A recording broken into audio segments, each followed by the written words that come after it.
Maybe you could tell us, amongst those in relation to what Junet was asking about opulence, the show of opulence, as the speaker put it. And I know you've been very active on TikTok.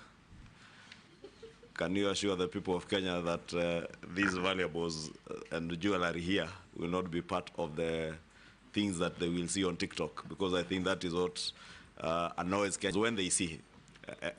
And because you are coming into public office, just to be sensitive that Kenyans, as much as you have declared it here, may not want to see those things. Mr. Speaker, I think what my brother Kimani Ichungwah is trying to say is referring to what they will see. I'm actually focused on what they've already seen, because it's been there. But what I want to assure this honorable committee, I appreciate certain factors of life. And you must have a balance. You must have a balance. When you're serving the people, you must, first of all, make them feel comfortable. You must make them feel you're one of them. So opulence for me, no. When I am working, I am working. When I'm enjoying myself in my own setup at home, that's fine, that's another story. But when I'm going to the Kenyan people, my dedication is to work for them. And my experience, Mr. Speaker, tells it. I have, thank God, been elected 3 times. 3 times. And I thank God also, for example, you asked of the valuables, jewelries. Largely, I'm talking about watches. And I've been wearing even before I became Member of Parliament, long before. But I know how to balance. I don't have to wear it so I can show off for what? What value will it give to anybody? So I enjoy wearing it. Even this morning I was debating, should I wear a watch, shall I not? Really, and it was a big debate there at home. I said, nitaficha tu kwa hii. I don't have to show it off. I'm sure it is only now you are realizing I was wearing a watch. So show off for me there's no way I'm going to show off, Mr. Speaker. That I can assure you. Mr. Mheshimiwa Naisula. Sorry, Mr. Speaker, on the question of Mheshimiwa Naisula, on matters speculation, that must be addressed, and urgently, because it denies Kenya an opportunity. You had largely touched on it. Yes, but I want to talk about one important thing, and I see a great opportunity. I think Mheshimiwa Waigara, you asked on Murigara. Sorry. Murigara. Sir George, on your question on training for mining, how do we achieve, for example, how do we attain 10% contribution GDP? We must do what other countries did, train our people. There's also an opportunity. If you went to some countries, you will see a mining bank, a bank that focuses only on mining.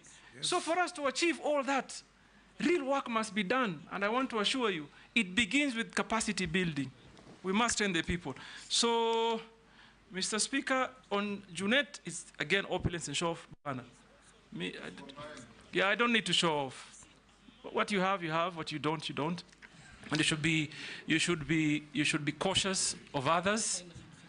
You should be cautious of others. We should end there. Showing off actually is a sign of inferiority complex. But I wanted to end with the one comment on Junet. I heard him yesterday say something. I heard him say that being rich is not a crime. And also I heard him say, I don't know whether Kimani Ichungwah shared his audited account. I heard him say Kimani Ichungwah is worth 5 billion shillings. So brother... Kimani contested that he had understated that's what I heard yesterday. Yes. I mean, I saw it on TV somewhere. So I end here, Mr. Speaker. So I had a formal, like a point plan, Mr. Speaker. But Speaker, you must tell the nominee, just like him, I don't show off. In fact, nobody can tell that you are worth anything.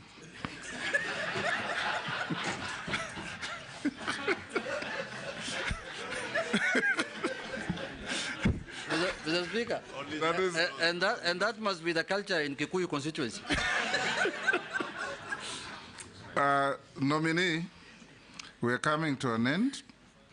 Naisula has asked me to remind you to respond to the issue of your public statement never to talk to your appointing authority. Although I told you that okay, only fools don't change their mind, but in Naisula I would want the public to hear from you. Sasa, Naisula, do you want to repeat the statement for me? Hatuwezi ongea? How? Let me say this. No, I understand. No, but let me say this for clarity, Chairman. You know, apart from asking questions during vetting for competence, what you understand about mining and all, we also vet the temperament of a nominee, the same way you've been asked about lifestyle. It's neither here or there, really. But even temperament of a nominee is very important because it shows your leadership skills. Initially you thought this, and now you're here. There's really nothing wrong with answering how you're going to relate with His Excellency the President when you're working. Excellent. So, Mr. Speaker, if I may quote, the statement went like, mimi niongee na Ruto nini? Mimi niende wapi na Ruto? Mr. Speaker, hakuna mtu ameeleza vizuri kukuliko. Mpumbavu peke yake ndo abadilishe mawazo. Mtu mpumbavu. Pili, hii ni clarion call to serve the country. I have been a great critic of this government, like others I did before. Now I've been given an opportunity. An opportunity has been availed to me to come and create that difference that I've been talking about all this time. And that is exactly what I'm going to do. Bring new energy, new ideology, new thinking, because after all of us are serving one nation, one people. Well put. That will do. Other members, now nominee, we are coming to an end. Most of the people, members of the public sending in questions, all oscillate around what will you do to create safety in the mines? What will you do to protect the population from disused mines? What will you do to protect our fishermen from harassment by neighbors? What will you do to make it safe for our fishermen to handle their produce or their products when they come back? And what will you do to make mining part of the central core of Kenya's economy? These are all things we have talked about, but the public would want to hear that we brought to you what they wanted. There is one man from Kwale who says, uliza waziri mteule, ngoja kidogo, ataweka mikakati gani kuhakikisha kituo cha mafunzo cha uchumi zamawati kilichoko wadi ya Ngomeni, kaunti ya Kwale, kinakamilika kwa muda unaofaa.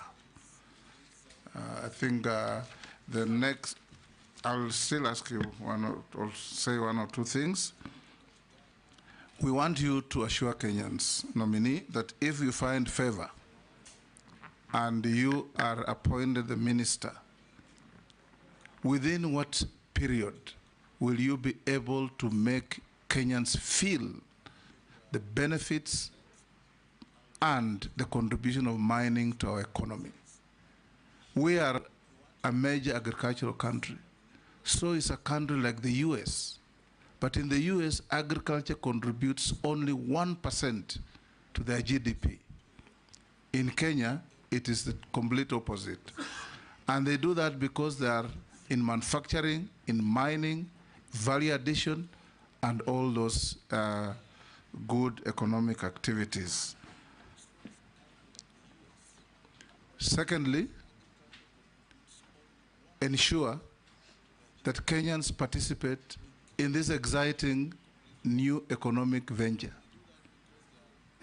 Assure Kenyans that you are not going to be, if approved, to be working for international conglomerates to come to Kenya appear to be generating economic activities but taking away all our wealth. We want to see mining being part of the central feature of our economy.